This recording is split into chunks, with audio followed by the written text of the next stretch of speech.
ওই যে একজন কইতো না খালি কথায় কথায় খেলা হবে খেলা হবে, কইতো না? আরে কন না কেন, কইতো না? কথায় কথায় কইতো খেলা হবে। উরি বাপ রে বাপ, মাওলায় কয় আমারও খেলা হবে। আয়, যেটা দিয়ে তুই খেলেছিস ওটা দিয়েই আমি খেললাম। একটা মাত্র বাক্য, রাজা রাজাকারের বাচ্চারা সব মেধাবী, নাতিপুতিরা মেধাবী, আর যায় কই? বলেন না কেন? তারপরে কি হলো? আমি কে, তুমি কে? কে বলেছে, কে বলেছে? কোন জায়গায়? যে জায়গায় বসে ইসলামকে ধ্বংস করা হয়েছে, যে বিদ্যাপীঠকে ব্যবহার করা হয়েছে নাস্তিক্যবাদ প্রচার প্রসার করাবার জন্য, যেই বিদ্যাপীঠে সবকিছুর সুযোগ দেওয়া হয়েছে, শুধু ইসলামের সুযোগ দেওয়া হয় নাই, সেই বিদ্যাপীঠ থেকেই রব্বুল আলামিন সেই রাজাকার শব্দের বিপরীতে পিটিয়ে ঝেঁটিয়ে ধ্বংস করে বের করে দিয়েছেন, ঠিক কিনা? এখন বাটি চালান দিয়েও খুঁজে পাওয়া যাচ্ছে না, মাঝে মাঝে পাওয়া যায়। ওই কচুরি পানার ভিতর থেকে কচ্ছপ মাঝে মাঝে যেমন ইরুম করে বের করে দিয়ে আবার ডুব মারে। আরো কত কিছু যে আছে, কয়টা কমু কয়ে শেষ করার মতো না। কত আন্দোলন, 2018-র নিরাপদ সড়ক আন্দোলনকে কিভাবে দমন করা হলো চোখের সামনে দেখেছেন না দেখেন নাই? ধর্ষণ লীগ লেলিয়ে দেওয়া হয়েছে, কচি কচি মেয়েদেরকে যেন ধর্ষণ করে রেপ করে বাবা মার কাছে পাঠায়, যেন বাপ মা আর তার পরের দিন আন্দোলনে বাচ্চাকে নামতে না দেয়। ঘটনাই মনে হয় এই ঘটনা। জাহাঙ্গীরনগর ইউনিভার্সিটির মতো নামজাদা শীর্ষ পর্যায়ের এদেশের একটি শীর্ষ বিদ্যাপীঠের মধ্যে 100 জন নারীকে ধর্ষণ করে সেই ধর্ষণের সেঞ্চুরি পালন করে কেক কেটেছে কে? কোন দলের সদস্য বলেন? এই যে আমরা বিপ্লব ঘটিয়েছি, আমরা নই, আমরা তো সামান্য মাধ্যম। এরম আন্দোলন কত আইলো কত গেল এই 16 বছরে, ঠিক কি ঠিক না? আরে ভাই, এই টাইপের আন্দোলন কত আইলো কত গেল, এজন্য তো নিশ্চিত হয়ে বসে আছে, নড়ানড়ির কারবার নাই, চিন্তাও নাই, খালি গুলি করে সাফ করে ফেলো। কন্ট্রোল করতে পারছো না কেন? ওই যে ওর পার্টি ভালো করছে, গুলি করছে ভালো করে, সব সাইজ করে ফেলছে, তোমরা ভালো রেপুটেশন দিতে পারছো না বাবা। বুঝেন নাই মনে হয়? কত অভিযোগ, ওর বাহিনী ফাটায় ফেলছে, তোমার বাহিনী পারছে না। ব্যাপারটা কি? ক্ষমতাসীনের চাইতেও বড় ক্ষমতাসীন, তার চেয়েও বড় ক্ষমতাসীন, তার চেয়েও বড় প্রভাবশালী, তাকে সে পছন্দ করে, তাকে সে খুশি করার চেষ্টা করে। এটা হলো মানুষের নেচার। গোটা পৃথিবীর সমস্ত ক্ষমতাবান যারা আছে, এদের ক্ষমতা তো চিরস্থায়ী, কমপক্ষে আজীবন, যে কয়দিন বেঁচে থাকবে ততদিন তো নিশ্চিত। 2041 পর্যন্ত কত স্বপ্ন দিনে রাতে, দুপুরে খানাটাও খেয়ে যেতে পারেনি, খুব খারাপ লাগে। রেডিমেড খানা ছাত্র জনতার কাছে গেল, ঠিক কি ঠিক না? দুপুরে খানাটাও খেতে পারেনি। 2টা ব্যাগের বেশিও নেওয়া যায় না, 2 জন যাবে, 2 দুগুণে 4টা সুটকেস। এখানেও দুর্নীতি আছে। কি দুর্নীতি? মানুষের দেখাইল 2টা, পরে খবর পাওয়া গেল 14টা, ওটাও তলে তলে। এই বিপদের সময় যদি 2টা দেখায় 14টা যায়, তো যখন বিপদ ছিল না তখন কি দেখায় কি গেছে আল্লাহ ভালো জানে। দেশের ব্যাংকগুলা যে খালি, দেশের কোম্পানিগুলা দেউলিয়া হতে চলেছে, এই যে পরিস্থিতি তৈরি হয়েছে, উন্নয়নের জিকির করতে করতে যদি কয়বার সুবহানাল্লাহ কইতো, তাও তো আসমানে কিছু গাছ লাগতো, রহমত আইতো। এত কিছু করার পরেও থাকা গেছে। আসতে বলেন, ক্ষমতা দেন কে?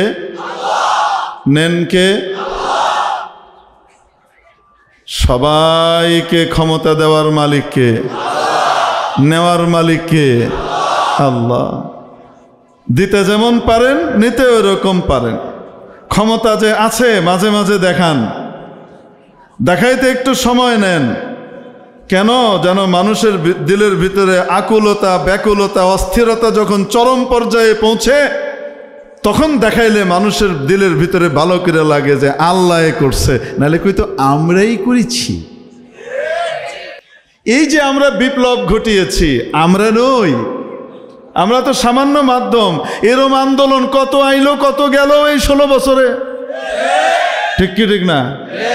আরে ভাই, এই টাইপের আন্দোলন কত আইলো কত গেল, এজন্য তো নিশ্চিত হয়ে বসে আছে, নড়ানড়ির কারবার নাই, চিন্তাও নাই, খালি গুলি করে সাফ করে ফেলো। কন্ট্রোল করতে পারছো না কেন? ওই যে ওর পার্টি ভালো করছে, গুলি করছে ভালো করে, সব সাইজ করে ফেলছে, তোমরা ভালো রেপুটেশন দিতে পারছো না বাবা। বুঝেন নাই মনে হয়? কত অভিযোগ, ওর বাহিনী ফাটায় ফেলছে, তোমার বাহিনী পারছে না। ব্যাপারটা কি? মানে এরকম আন্দোলন কত দমন করলাম, বুঝেন নাই মনে হয়? দেশপ্রেমিক 57 জন সেনা অফিসারকে হত্যা করে দেশের সেনাবাহিনীর মেরুদণ্ড ভেঙে দিলাম পার্শ্ববর্তীদেরকে খুশি করার জন্য। 1 বছর পার হওয়ার আগেই আমার এত পাওয়ার দেখিয়ে দিলাম। আমি এসেছি, আমি করতে এসেছি, করে দেখাবো। যারা আমাকে খাইয়ে পেলে বড় করেছে, আশ্রয় দিয়েছে, তাদের ঋণ আমি শুধবো। আর তোরা যারা আমার বাপকে মেরেছিস, তোদেরকে নাকানি চুবানি খাইয়ে বুড়িগঙ্গায় ডুবাবো। এই চিন্তা নিয়ে আসছে। আইসা প্রথমেই সেনাবাহিনী সাইজ, তারপর ইনশাল্লাহ সব বাইরে হবে। কি বলেন আপনারা? 2013-তে তাহাজ্জুদি প্রধানমন্ত্রী নবী প্রেমিকদের বুকে গুলি চালিয়ে হত্যা করেছে, ঠিক কি ঠিক না? ওনার সব কাজই তাহাজ্জুদ মার্কা। 2018-তে তাহাজ্জুদি ভোট হয়ে গেছে, ঠিক কি ঠিক না? রাতেই ভোট হয়ে গেছে। আল্লাহু আকবার। আরো কত কিছু যে আছে, কয়টা কমু, কয়ে শেষ করার মতো না। কত আন্দোলন, 2018-র নিরাপদ সড়ক আন্দোলনকে কিভাবে দমন করা হলো চোখের সামনে দেখেছেন না দেখেন নাই? ধর্ষণ লীগ লেলিয়ে দেওয়া হয়েছে, কচি কচি মেয়েদেরকে যেন ধর্ষণ করে রেপ করে বাবা মার কাছে পাঠায়, যেন বাপ মা আর তার পরের দিন আন্দোলনে বাচ্চাকে নামতে না দেয়। ঘটনাই মনে হয় এই ঘটনা। জাহাঙ্গীরনগর ইউনিভার্সিটির মতো নামজাদা শীর্ষ পর্যায়ের এদেশের একটি শীর্ষ বিদ্যাপীঠের মধ্যে 100 জন নারীকে ধর্ষণ করে সেই ধর্ষণের সেঞ্চুরি পালন করে কেক কেটেছে কে? কোন দলের সদস্য বলেন? তারপরেও লজ্জা নাই, শরম নাই, বেহায়ের মতো কয় আগেই ভালো আছিলাম। ঠিকই তো, আগে তো যা ইচ্ছা তাই করছো, এখন তো পারো না। আগে সব চান্দা কেটে লুইটে বুইটে খাইছো, এখন সেটা পারো না, এখন তো খেইটা খাওয়া লাগে, ঠিক কি ঠিক না? যাই হোক, যা কিছু করেছে, বলছি কত আন্দোলন আসলো, কত আন্দোলন গেল। রব্বুল আলামিন বলেন, সানাস্তাদরিজুহুম মিন হাইসু লা ইয়ালামুন ওয়া উমলি লাহুম ইন্না কাইদি মাতিন। এমন জায়গা থেকে ঢিল দিব, ছাড়ও দিব, কিন্তু মনে রাখবা এই ছাড়টাও আমার প্ল্যানের অংশ। ইন্না কাইদি মাতিন, আমার প্ল্যান বড় মজবুত, অনড় প্ল্যান, কোনো ছিদ্র নাই, নিশ্ছিদ্র প্ল্যান আমার। আমি যেটা করব, যখন করব, তখন দেখবা দেখাইয়া দিছে। কিভাবে দেখাইছে? হুজুর আমরাই তো করলাম, আমরা করছি নাকি উনি করছেন সেটা দেখাবো, একটু বলবো। 16টা বছর ধরে জুলুম, নির্যাতন, গুম, খুন থেকে শুরু করে যা কিছু আছে, ফাঁসিতে লটকানো, জেলে পোড়া, এটা করা ওটা করা, দেশ ছাড়া করা, এসব কিছু করার পেছনে একটা শক্তিকে ব্যবহার করা হয়েছে। সেই শক্তিটার একটা শব্দ, এই শক্তিটা ছিল রাজাকার। অস্ত্রটার নাম কি ছিল? রাজাকার। এই অস্ত্র দিয়ে যাকে ইচ্ছা তাকেই ঘায়েল করেছে, ঠিক কি ঠিক না? 16 বছর পর্যন্ত জেলে পড়েছে, দেশ ছাড়া করেছে, মেরেছে, গুম করেছে, খুন করেছে, ফাঁসিতে ঝুলিয়েছে, যা ইচ্ছা তাই করেছে, ঠিক কি ঠিক না? 16 বছর পর্যন্ত ট্রাম্প কার্ড খেলেছে। শব্দটা কি? রাজাকার। আসতে বলেন। এটা দিয়ে দমন করেছে। রব্বুল আলামিন বলেন, আমি কি পারি দেখ। যেই শব্দ দিয়ে সবাইকে দমন করেছে, দেশ ছাড়া করেছে, আল্লাহ ওই শব্দ দিয়ে লাথি মেরে বের করে এর কোলে বয়ায় দিছে। ঠিক কি ঠিক না? সেই শব্দ দিয়ে। এজন্য বললাম আন্দোলনটা তো ছিল স্বাভাবিক, সাধারণ আন্দোলন, কোটা সংস্কার। আসলে যদি সংস্কারের আশ্বাস দিত যে আমরা করছি, কোনো অসুবিধা নেই, আমরা দেখছি, সময় মতো শুরুতে একটু আশ্বাস দিলে এই আন্দোলন কত কিছু হয়ে যায়। কিছুই হয় না, তিয়া পাচা হয়ে যায়। ঠিক না? রব্বুল আলামিন চেয়েছেন ফাইনাল মাইটটা দিব। কি দিব? এজন্য যেই শব্দ দিয়ে তুমি খেলছো ওইটাই আজকে আমার খেলার অস্ত্র। ওই যে একজন কইতো না খালি কথায় কথায় খেলা হবে, খেলা হবে, কইতো না? আরে কন না কেন, কইতো না? কথায় কথায় কইতো খেলা হবে। উরি বাপ রে বাপ, মাওলায় কয় আমারও খেলা হবে। আয়, যেটা দিয়ে তুই খেলেছিস ওটা দিয়েই আমি খেললাম। একটা মাত্র বাক্য, রাজাকারের বাচ্চারা সব মেধাবী, নাতিপুতিরা মেধাবী, আর যায় কই? বলেন না কেন? তারপরে কি হলো? আমি কে, তুমি কে? কে বলেছে? কে বলেছে? কোন জায়গায়? যে জায়গায় বসে ইসলামকে ধ্বংস করা হয়েছে, যে বিদ্যাপীঠকে ব্যবহার করা হয়েছে নাস্তিক্যবাদ প্রচার প্রসার করাবার জন্য, যেই বিদ্যাপীঠে সবকিছুর সুযোগ দেওয়া হয়েছে, শুধু ইসলামের সুযোগ দেওয়া হয় নাই, সেই বিদ্যাপীঠ থেকেই রব্বুল আলামিন সেই রাজাকার শব্দের বিপরীতে পিটিয়ে ঝেঁটিয়ে ধ্বংস করে বের করে দিয়েছেন। ঠিক কিনা?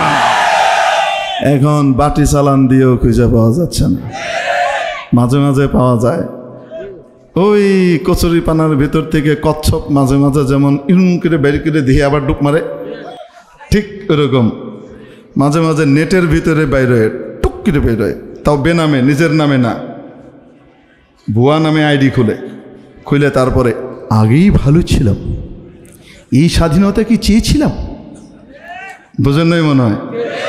যেমনি সবাই মিলে ধরে আবার ক্রুত করে গায়েব হয়ে যায়, খুঁজে পাওয়া যাচ্ছে না। মেরে মুহতারাম দোস্ত, হ্যাঁ, এই আযাব দেখার পরে যদি শিক্ষা হয়, আল্লাহ এখনো হায়াত রেখেছেন, যদি তওবা করে, ইয়া আল্লাহ ভুল করেছি, অন্যায় করেছি, আর কোনো দিন করব না, কোনো জুলুম আর জালিমের কখনো কি করব না, সাহায্য করব না, পাশে দাঁড়াবো না, সে যেই হোক না কেন, এই জিনিসের তওবা করে আল্লাহর কাছে যদি ফিরে আসে, তাহলে হিন্দার মতো মহিলা, যিনি নবীজির আপন চাচা হামজার কলিজা চাবিয়েছিলেন, সেই হিন্দাকে আল্লাহ হেদায়েত দিয়েছেন এবং রাদিয়াল্লাহু আনহা বানিয়ে দিয়েছেন। ঠিক কি ঠিক না? মেরে মুহতারাম দোস্ত, নবীজির কল্যাণ আনতে গিয়েছিলেন যে ওমর, সেই ওমর যখন হেদায়েত চেয়েছেন, হেদায়েতের প্রত্যাশী হয়েছেন, রব্বুল আলামিন হেদায়েত দিয়ে গোটা উম্মতের ভিতরে দ্বিতীয় শ্রেষ্ঠতম ব্যক্তি বানিয়ে দিয়েছেন। ঠিক কি ঠিক না? অতএব তওবার দরজা খোলা আছে। তওবা করে যদি কেউ ফিরে আসে, সে যাই করে থাকুক না কেন, বাংলার জনতা তাকে মাফ করতে কিন্তু এখনো রাজি আছে। ঠিক কি ঠিক না? তবে তওবা করতে হবে, প্রকাশ্যে মাপ চাইতে হবে, ক্ষমা চাইতে হবে, ইসলাম বিরোধিতা পরিহার করে দেশের 90% জনতার হৃদয়ের নয়নমণি ইসলামকে মর্যাদার সম্মান দিতে হবে, তাহলেই ক্ষমা হবে, না হলে নাই। প্রিয় উপস্থিতি, কোনো দলের সাথে আমাদের বিশেষ শত্রুতাও নাই, কারোর সাথে বিশেষ সখ্যতাও নাই। কারোর সাথে শত্রুতা যদি থাকে, তার কর্মকাণ্ড আর ইসলাম বিরোধিতার কারণে। কারোর সাথে যদি সখ্যতার বন্ধুত্ব হয়, তাহলে আমার ইসলাম আমার দেশে নিরাপত্তা পাবে, এই নিশ্চয়তা দেবার কারণে। যদি কাউকে দেখি যারা আমাদের হয়তো বিপ্লবে সহযোদ্ধা ছিলেন, কিন্তু যদি দেখি ইসলাম তাদের হাতে নিরাপদ হচ্ছে না, জাহাঙ্গীরনগর ইউনিভার্সিটির একজন সম্মানিত সহকারী প্রক্টর তার পর্দাকে ঠিকমতো রক্ষা করতে পারছেন না, ক্ষমতায় যেতে লালায়িত আগ্রহী এরকম কোন পার্টি যাদের মূল ব্যক্তিত্ব ইসলামকে পছন্দ করবার কারণে জনতার ভালোবাসা কুড়িয়েছিল, ঠিক কি ঠিক না?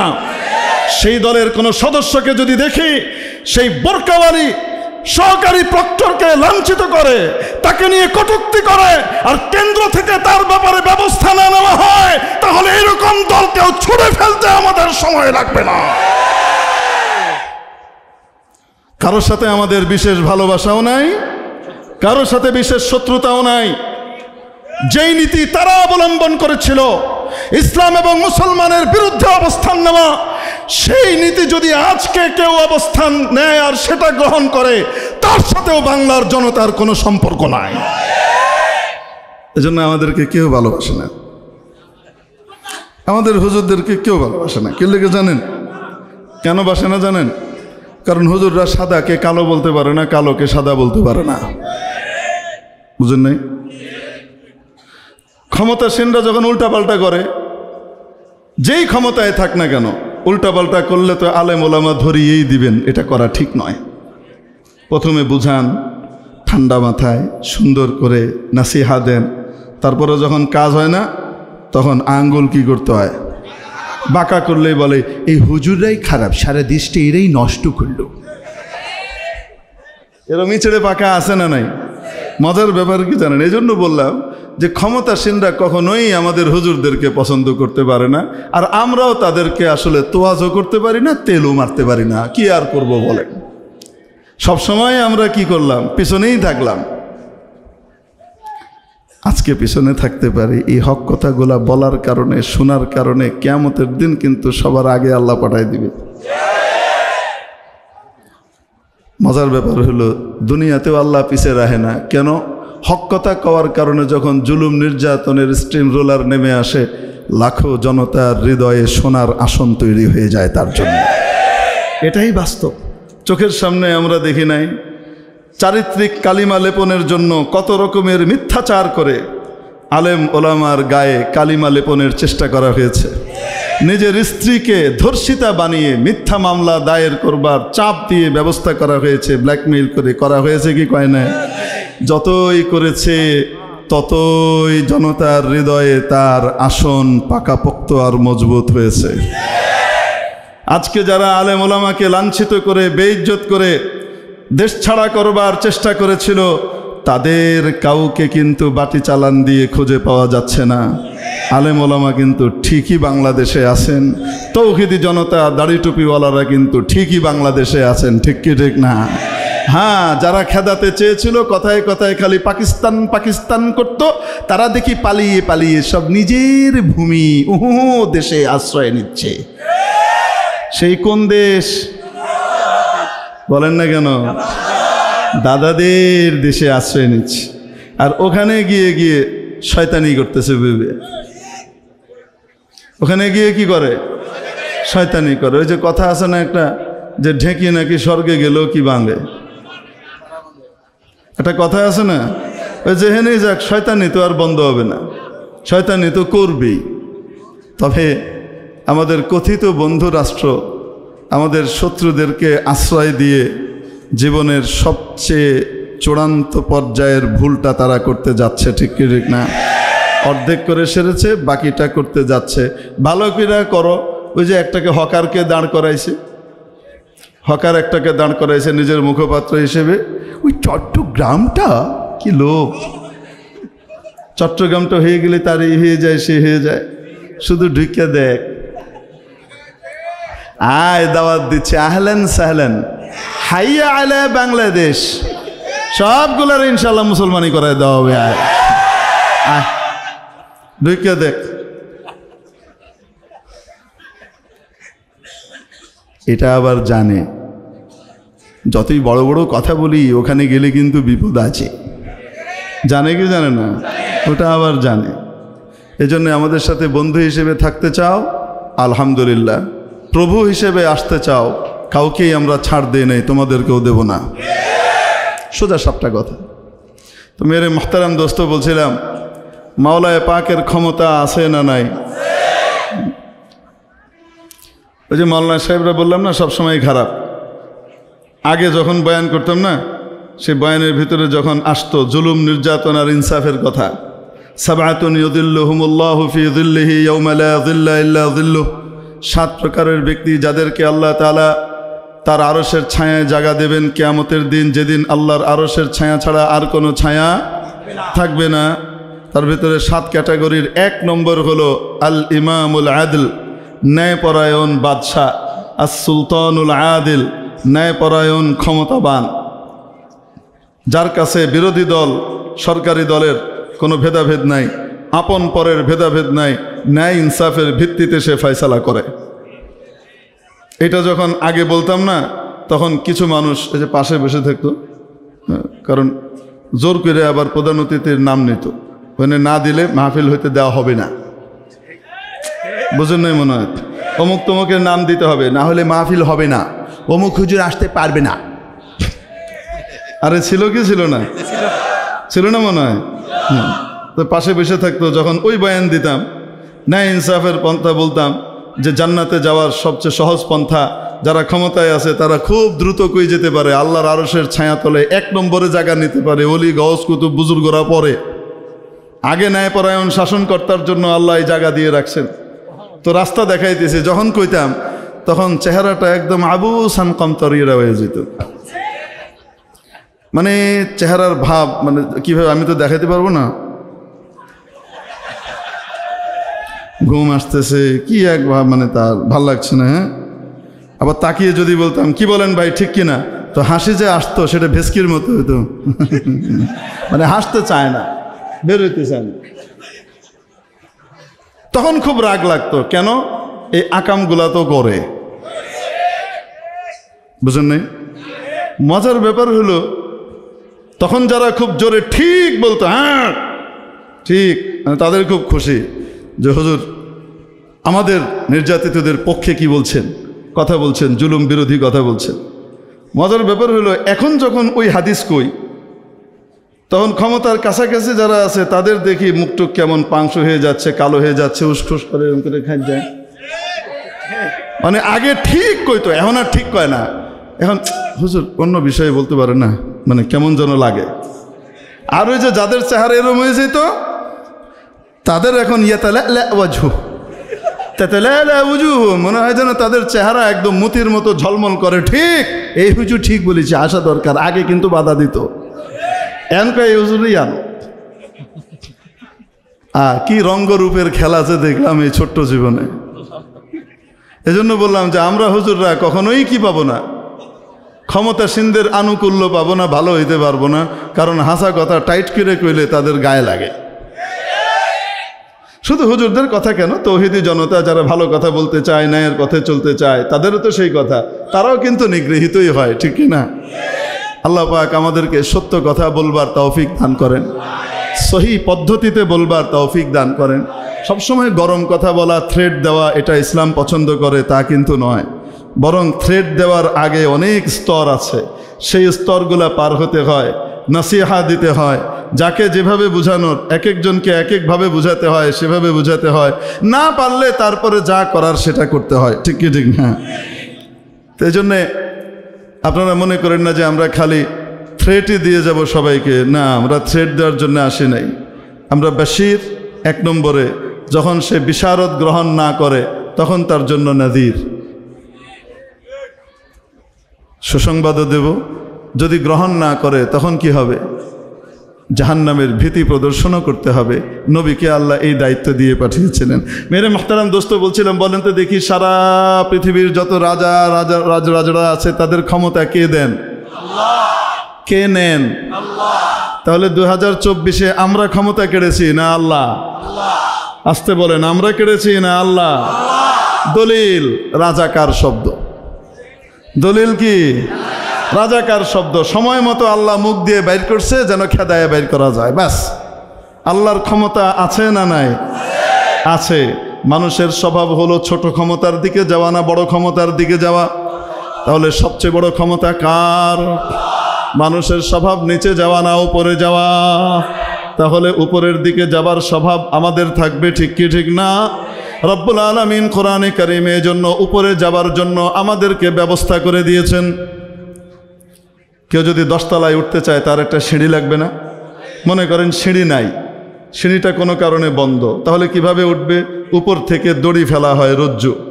সে রজ্জু ফেলে তাকে ধরতে বলা হয়, টাইট করে ধরা হয়, উপর থেকে টেনে তাকে উঠিয়ে ফেলা হয়। ঠিক কি ঠিক না?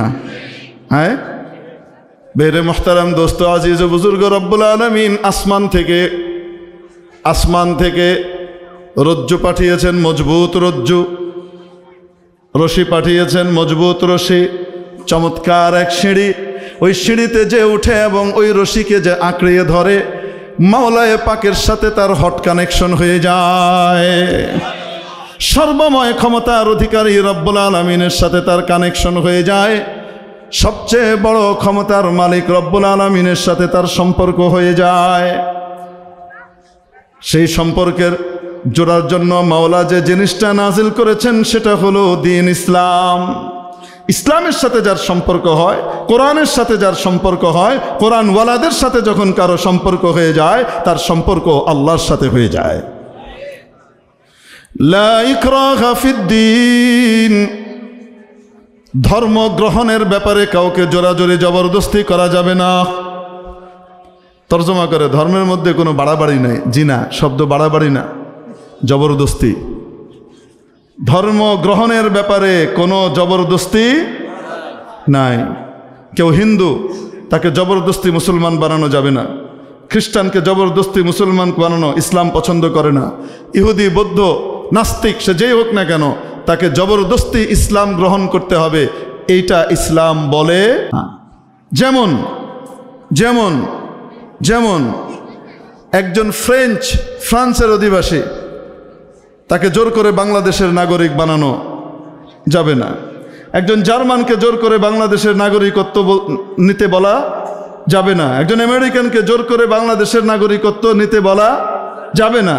কিন্তু কেউ যদি নাগরিকত্ব নেয়, কেউ যদি বাংলাদেশের নাগরিকত্ব গ্রহণ করে স্বেচ্ছায়, তাহলে অবশ্যই বাংলাদেশের সংবিধান এবং নীতিমালাকে তার সম্মান দিতে হবে। ঠিক ঠিক না?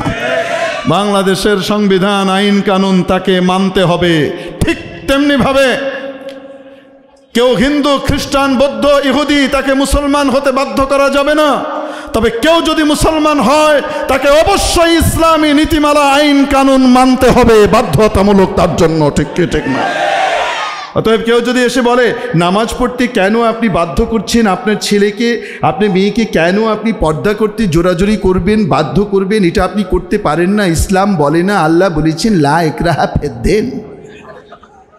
বাপরে বাপ, ধর্মের ব্যাপারে কোনো বাড়াবাড়ি নাই। আল কোরআন খুব বোঝা বুঝছে না? কি বলেন আপনারা? সহি বুঝেছে না ভুল বুঝেছে? ভুল বুঝেছে যে এটাও বুঝে না। ঠিক কি ঠিক না? এটা বুঝিয়ে দেবেন কে? নবীর ওয়ারিস আলেম ওলামারা। লা ইকরাহা ফিদ্দীনের ব্যাখ্যা এটা নয়। ধর্ম পালনের জন্য কাউকে জোরাজোরি করা যাবে না। বরং নবীজি বলছেন, এখনো যার উপরে নামাজ ফরজ হয় নাই, নামাজ এখনো ফরজ হয় নাই, একটা বাচ্চা সাবালক হলে নামাজ ফরজ হয়। ঠিক কিনা? সাবালক হওয়ার আগে কি নামাজ ফরজ? আসতে বলেন, ফরজ না। নবীজি ইরশাদ করেন, মুরু সিবিয়ানাকুম বিসসালাতি ইযা বালাগু সাবআ, তোমাদের সন্তানদেরকে নামাজের আদেশ করো যখন তাদের বয়স 7 হয়ে যায়। নামাজ না শিখিয়েই, আরে 7 বছর বয়সে নামাজ পড়তে আদেশ করতে বলছে, তাহলে তাকে নামাজ না শিখিয়েই, তাহলে নামাজটা শিখাইতে হবে 7 বছরের পরে না আগে। আসতে বলেন, পরে না আগে। আমরা তাই তো করি নাকি?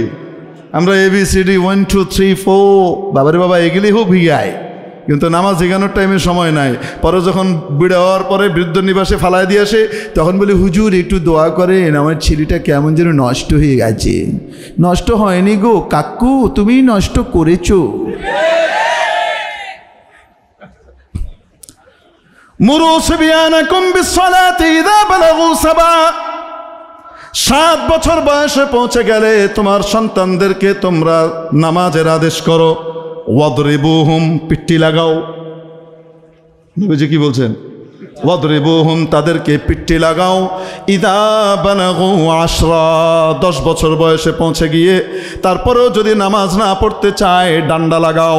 বালেগ তো হবে 14 বছর বয়সে, এখনো বালেগ হয় নাই।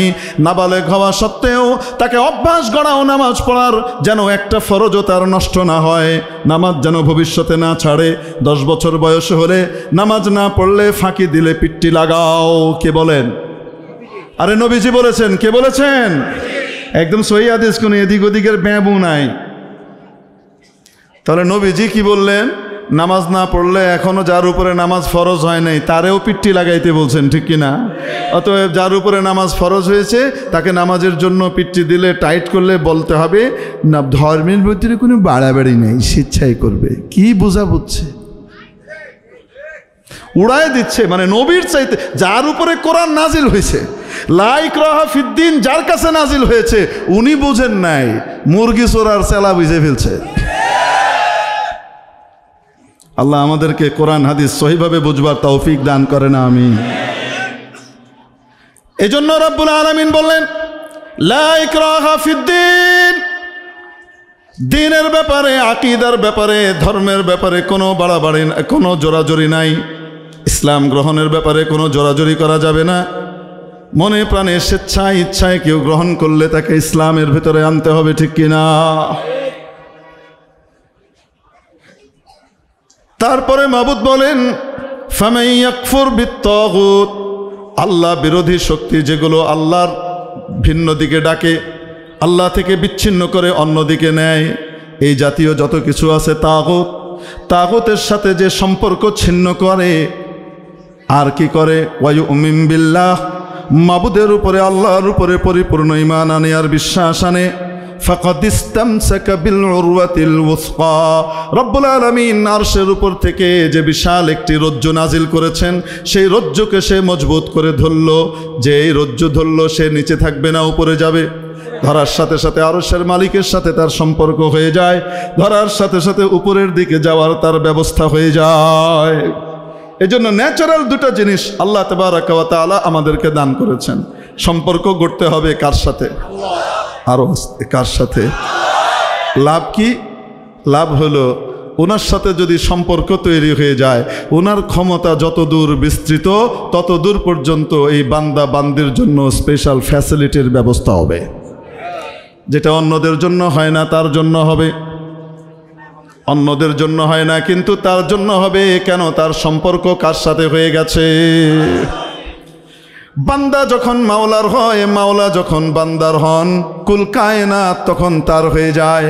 পাহাড়ও কথা শুনে, গাছও কথা শুনে, নদী নালা কথা শুনে, সাগরও কথা শুনে। আল্লাহু আকবার। শুনে কি শুনে না? শুনে। হযরত সাফিনা রাদিয়াল্লাহু তাআলা আনহু নবীজির সাহাবী, দিনের এক জামাতের সাথে বের হয়েছেন। বের হয়ে অনেক দূরে এক জায়গায় যাচ্ছেন তারা, আল্লাহর দিন জিন্দা করবেন।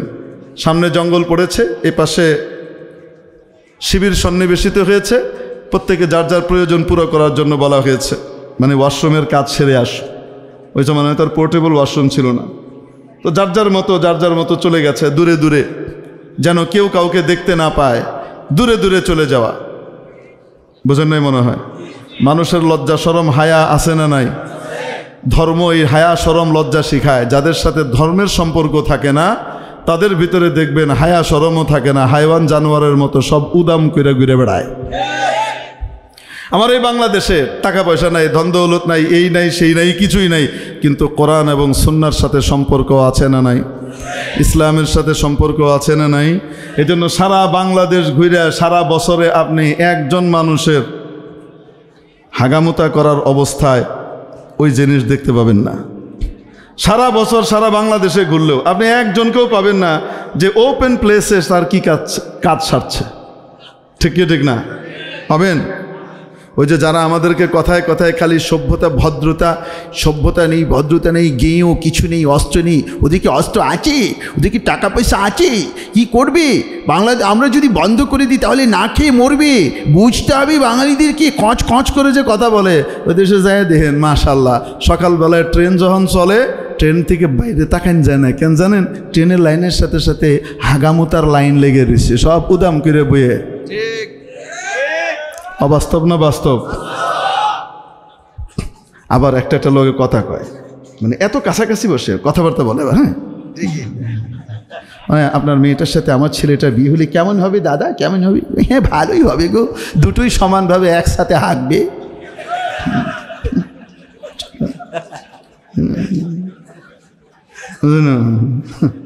কি কি যে আলাপ করে আল্লাহ জানে। আবার তাদের ভিতরে যারা একটু ভদ্র সভ্য, একটু লজ্জা টজ্জা আছে, তারা আবার নিজের চোখটাকে ঢেকে নেয়। মানে আমি যেমন দেখি না, কেউ আমারটা দেখে না, কাউয়ার মতো। ওই জন্য আবার একটু সম্পূরক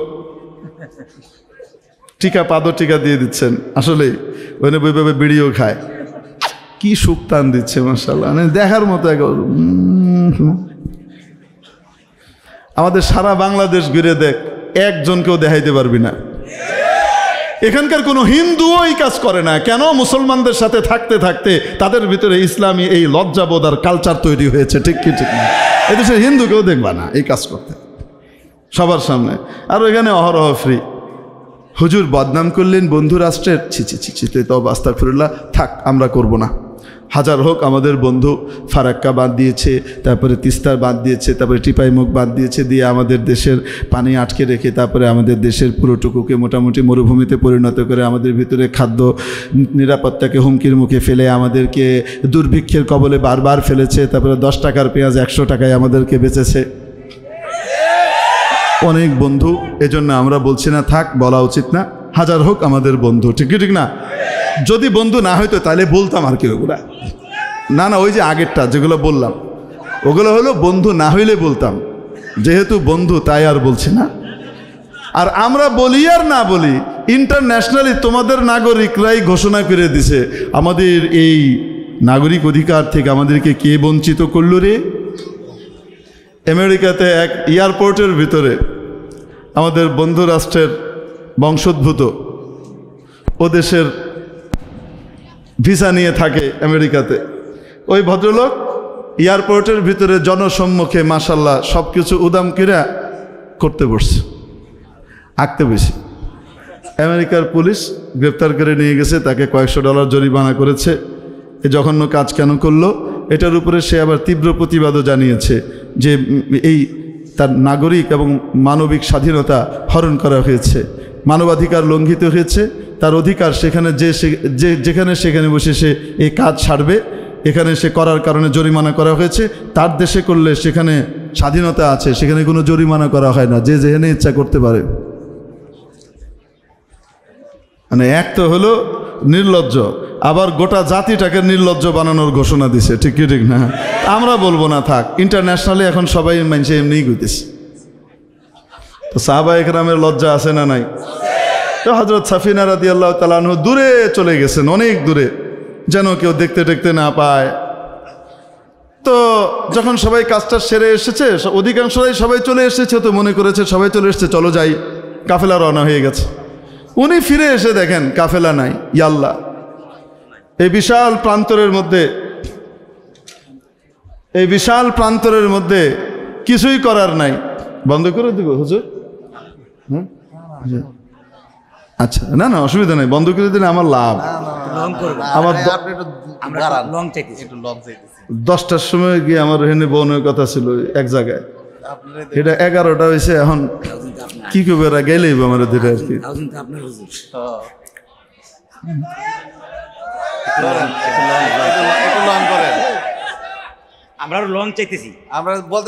আচ্ছা আচ্ছা, কিন্তু আমার দোস্ত আমাকে সংক্ষিপ্ত করতে বলছে, ওটাই সহি কথা।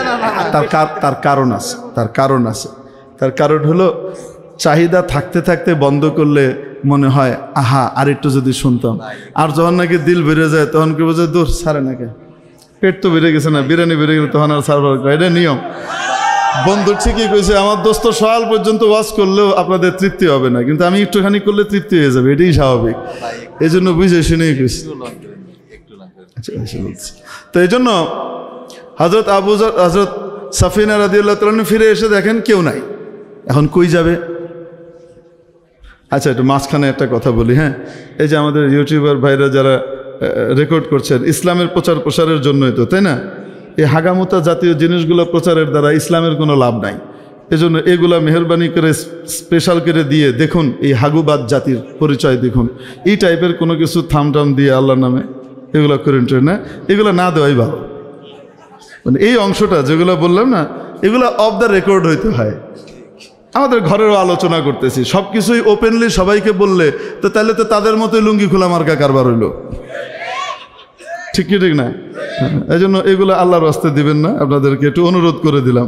তারপরেও যদি কেউ দেন তাহলে ইনদাল্লাহ আল্লাহর কাছে জবাবদিহি করতে হবে। ঠিক না? কত কথা আছে দেওয়ার, ঠিক না? আজব আজব। একবার আমি মুসা আলাইহিস সালামের এক ঘটনা শুনাইছি। সেই ঘটনার উপরে হঠাৎ একদিন দেখি একজন লেহে ছেড়ে দিছে, আদম আর মুসা আলাইহিস সালামের তুমুল ঝগড়া, আর আমার নাম লিখে দিছে। আমি নাকি কইছি তুমুল ঝগড়া। আমি চিন্তা করতেছি কবে আমি এই বেয়াদবি করলাম। আমি তো জীবনে কোনোদিন এই টাইপের বেয়াদবি মার্কা কথা কই নাই। এটি কি কয় পুরো বয়ান আবার আমি শুনলাম, কোনো জায়গাতে খুঁজা তুমুল ঝগড়ার কিছুই পেলাম না, কিন্তু উনি একটা দিয়ে দিয়েছেন তুমুল ঝগড়া, এবং অনেক ভিউ পাইতেছে। এইভাবে তো ইসলাম প্রচারের দরকার নাই। ইসলাম প্রচার সুন্দরভাবে যেভাবে আছে সেভাবেই করা দরকার।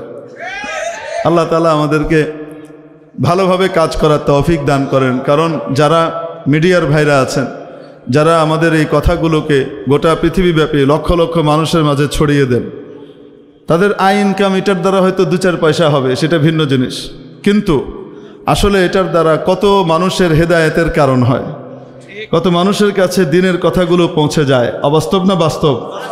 হ্যাঁ, একটা কথা মনে রাখি, আপনাদেরকে বলি, এই যে মানুষ গরু কিনে না, হ্যাঁ কেন কিনে? গোবরের জন্য না দুধের জন্য? গাই কিনেছে গোবরের জন্য না দুধের জন্য? দুধের জন্য। দুধের জন্য গাই কিনে, গোবর ফাও আর ফ্রি পায় কি পায় না? পায়। এখন কোনো ব্যক্তি যদি কি করে, এই জন্য গাই কিনেছে, গায়ের গোবর নিবে, কি নিবে? সে গোবর নিবে, তার দুধের খবর নাই। তো যেটা ফাও পাইতো সেটাই সে নিল, আর যেটা আসল জিনিস সেটা সে হারালো। ঠিক কিনা? দিনের প্রচার প্রসারের মাধ্যমে, আপনাদের এই প্রচারণায় অংশগ্রহণ করবার মাধ্যমে যত মানুষ শুনবে এবং তাদের মধ্যে হেদায়েতের কথা ছড়বে, হেদায়েতের উপলব্ধি আসবে, তাদের আমলের সমপরিমাণ সওয়াবগুলা যারা প্রচার করেছে তারা পাবে। এই জন্য তাদের নিয়ত থাকা উচিত আখেরাত। রইল দুনিয়ার গোবর, যেটা কপালে যেটা আল্লাহ তাআলা লিখে রাখছেন, হালাল উপায়ে যদি হয় তো সেটা এমনিই আসবে, পয়সা তো এমনিই আসবে। নিয়ত পয়সা নয়, নিয়ত রাখতে হবে কার সন্তুষ্টি। তাহলে দেখবেন এই উল্টা পাল্টা জিনিস প্রচার করবে না, ভালোটাই প্রচার করবে।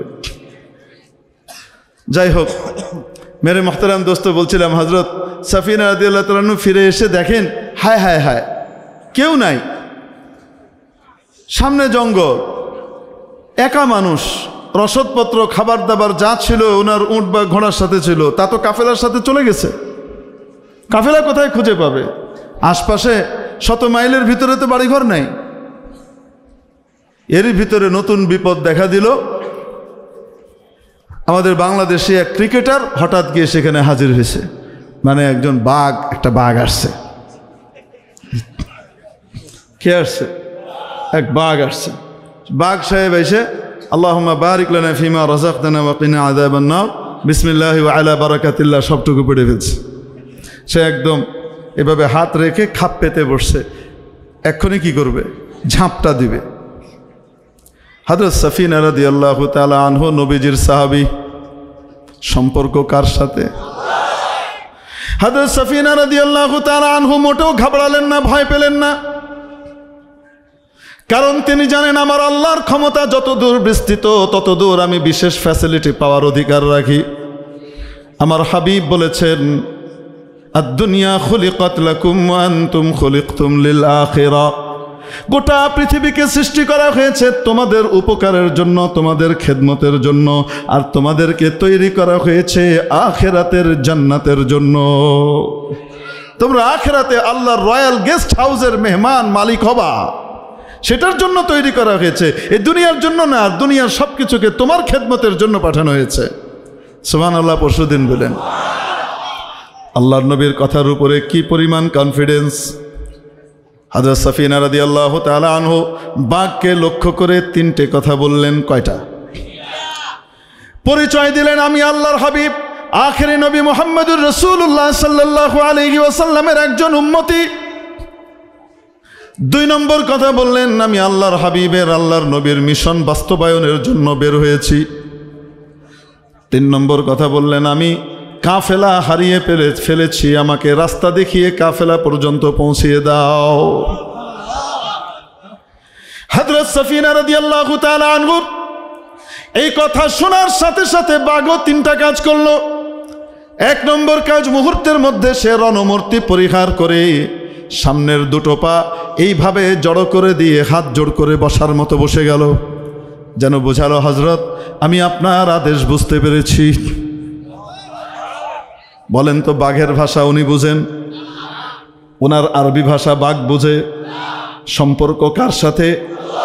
এজন্য রব্বুল আলামিন হযরত সাফিনার কথা বাঘের দিলের মধ্যে ট্রান্সফার করে দিয়েছেন, ঠিক কিনা?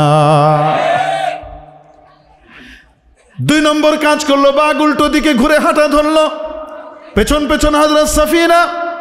উল্টো দিকে বাঘ যায়, কিছুক্ষণ পর পর বাঘ ঘুরে ঘুরে দেখে হযরত সাফিনা কি দূরে সরে গিয়েছেন না কাছে আছেন। যদি একটু দূরত্ব হয়ে যায় বাঘ থেমে দাঁড়ায়।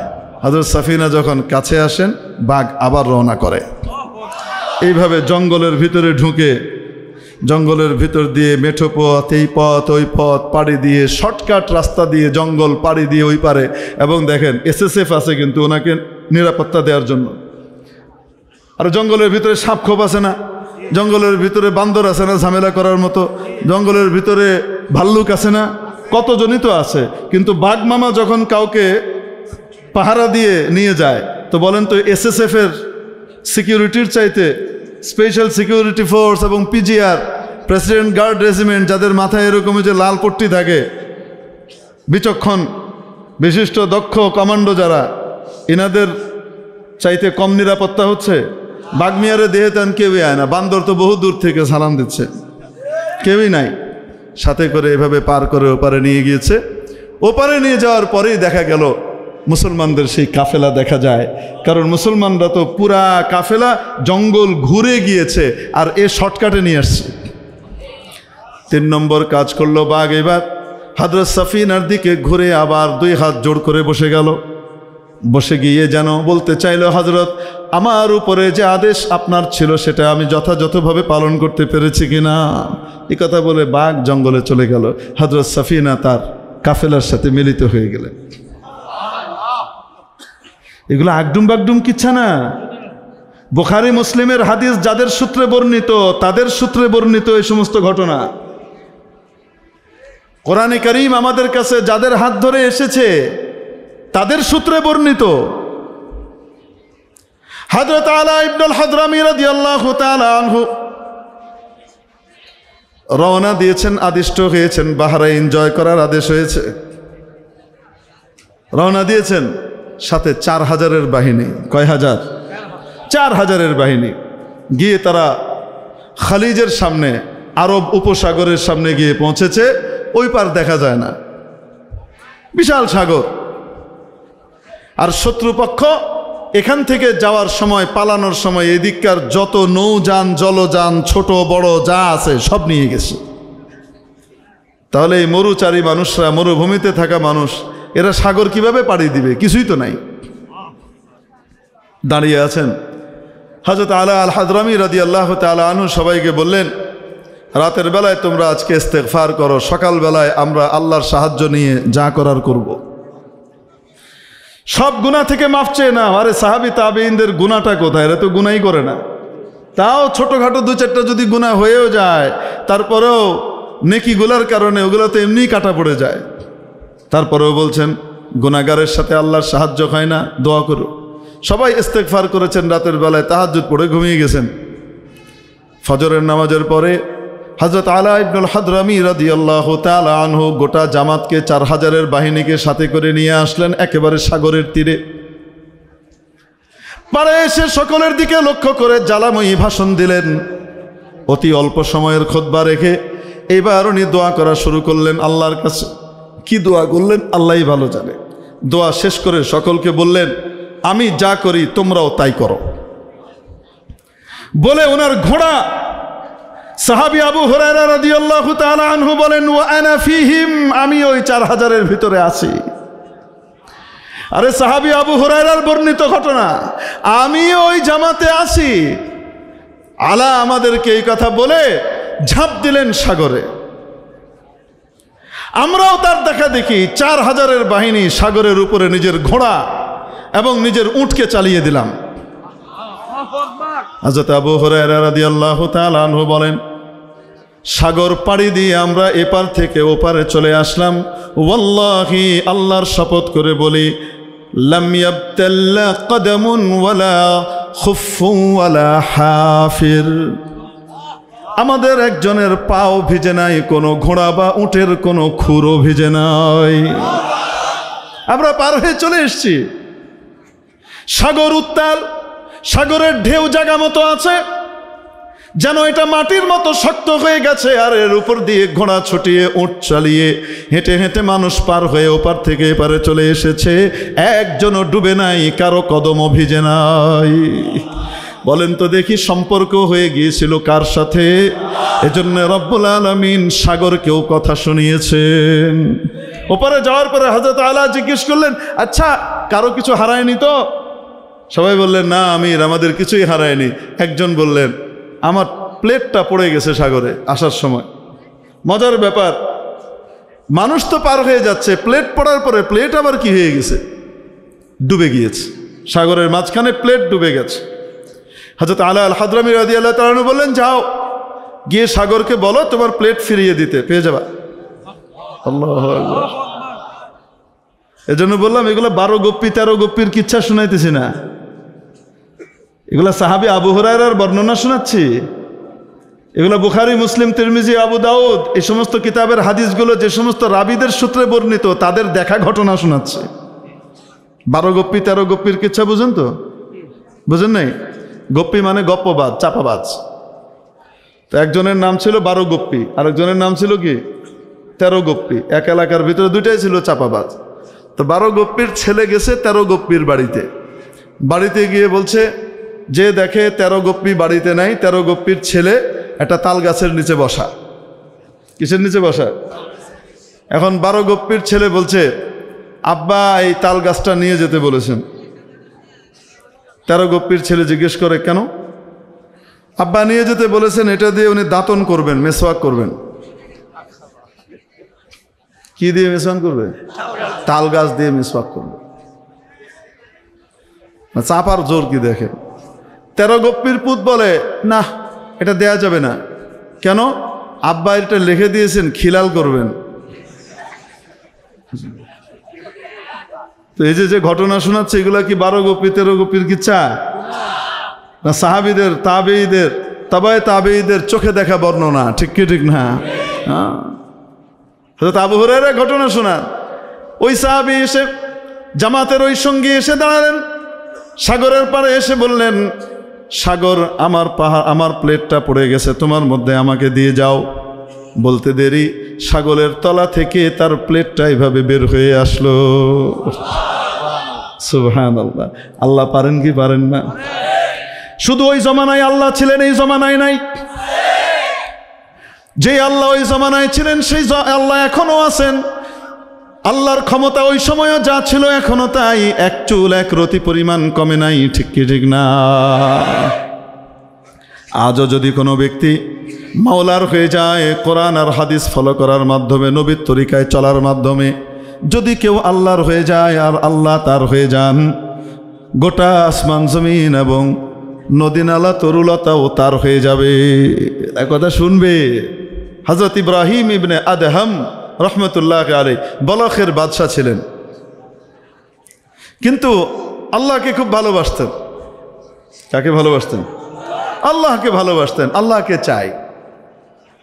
তো একদিন রাতের বেলায় ছাদের উপরে শাহী প্রাসাদ, যেটা মানে মনে করেন আমাদের গণভবন, এটা তো আর জিন্দিগিতে আর কারো জায়গা হবে না, এটা জাদুঘর হয়ে যাবে ইনশাআল্লাহ। কি বলেন আপনারা? আমরা ইকবাল রোডে যারা থাকি খুব জ্বালাতনের শিকার হইতাম। কয়দিন পরপরই খালি বন্ধুকিরে দেয়, ই করে হি করে, বিরাট ঝামেলা করতো। আলহামদুলিল্লাহ এখন একটু সুখে শান্তিতে আমরা লেক রোড দিয়ে যাই আসি, বন্ধ আর থাকে না।